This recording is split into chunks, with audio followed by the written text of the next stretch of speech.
Hello world, hello world. Yes, the world is asking what happened to Nolan Wells. Well, as we now know, blessings to Mr. Wells, who has now been buried. We have learned that unfortunately he's dead, and who killed him is the million-dollar question.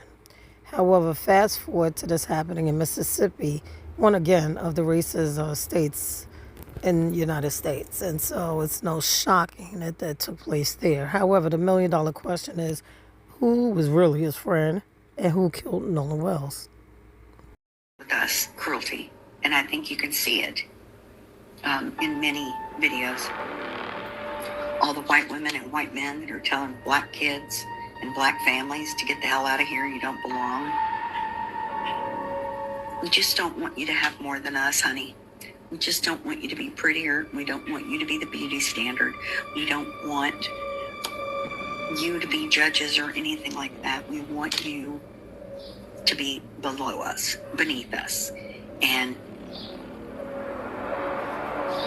we've tried so hard to keep you down, and we failed so badly. Because like Maya Angelou said, still you rise. Hello world, hello world. You probably asked why I played that clip. Well, the reason being is just what you heard. That woman clearly stated, according to her, how white people feel about black people. And as you heard her say, and quote Maya Angelou's quote, it was quite interesting. Still we rise, no matter how they try to keep us down.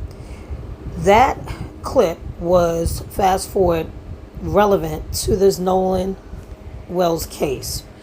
One of the major questions, as we all know, is that his friends never went to go find him right away when he went missing within hours of him being left on that island. The fact that it took 2 days to find him and no one went out on the next day to locate him is again a mystery that everyone is questioning. Why was there no major search for Nolan right away?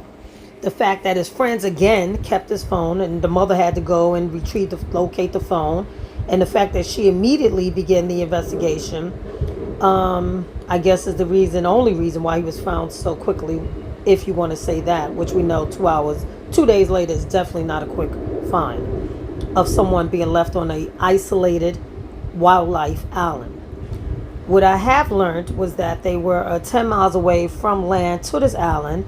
And what I learned about this isolated wildlife island is that there's no electricity, no water, nothing on this island except for what you bring over to it.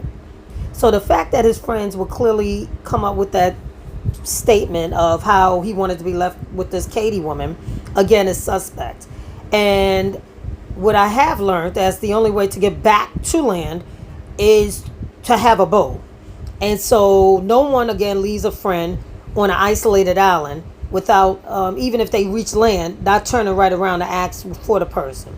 So as we know, and as I'll state, I know for a fact that it does appear that something fishy again happened with him and his friends. Now fast forward, I also learned that again, he was supposed to start his football career, and him being a wide receiver. Well, I just learned that this individual named Bart and him were actually dating this Katie McCormick girl.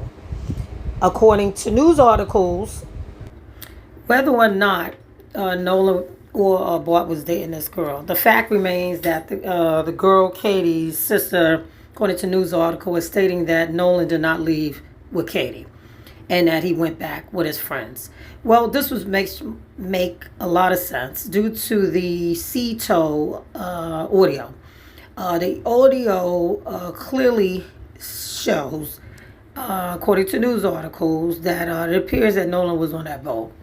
The fact that that commotion had taken place before the dispatcher got on, the world heard. And as you can see from the attachments, what it had said. Based on this information, something happened with Nolan on the boat.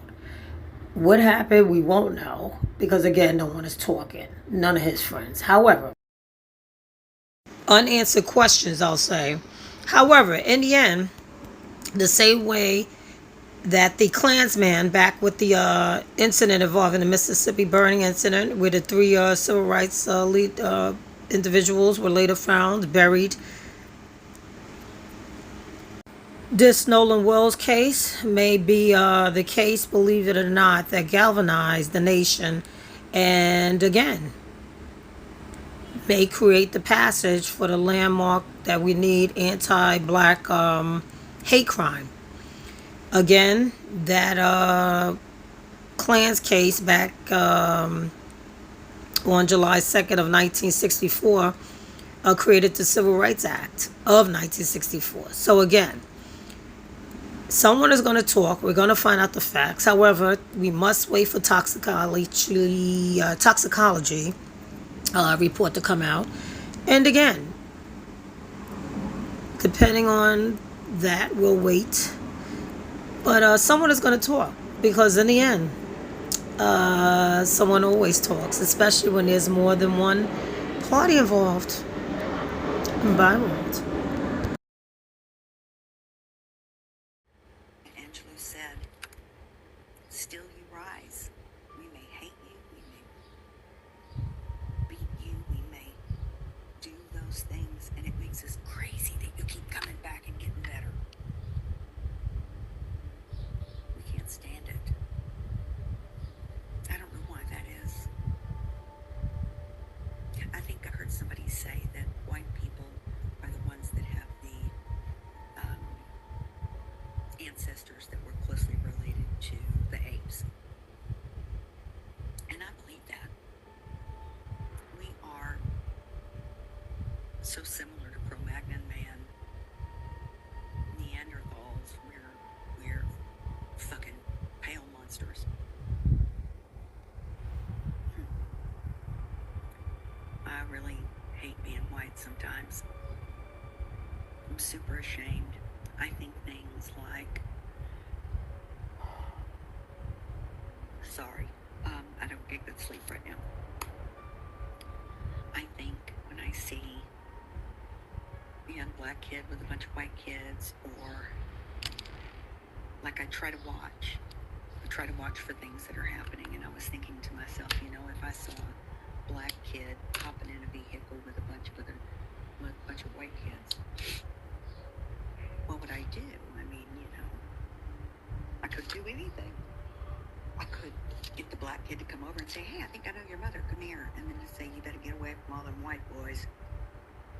But I had a brown friend of mine tell me that that was silly, and that it is savior-ish.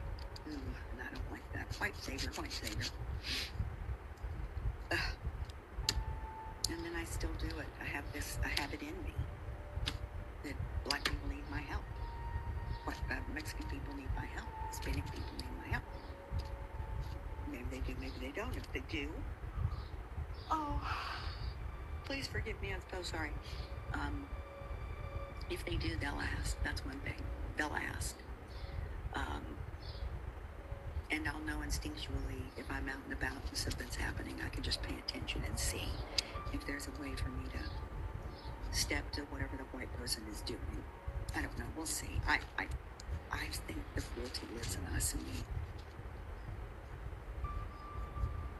and I don't mean it like we don't have a choice. Of course we have a choice, but it comes down as instinct, and unless we work desperately, unless we work very, very, very, very hard for very, very, very many years, we will never be rid of it. We'll never be rid of it anyway. But anyway, that's my thought. For whatever it's worth. Alright, so her name is Aber Cedarbrug McDougal.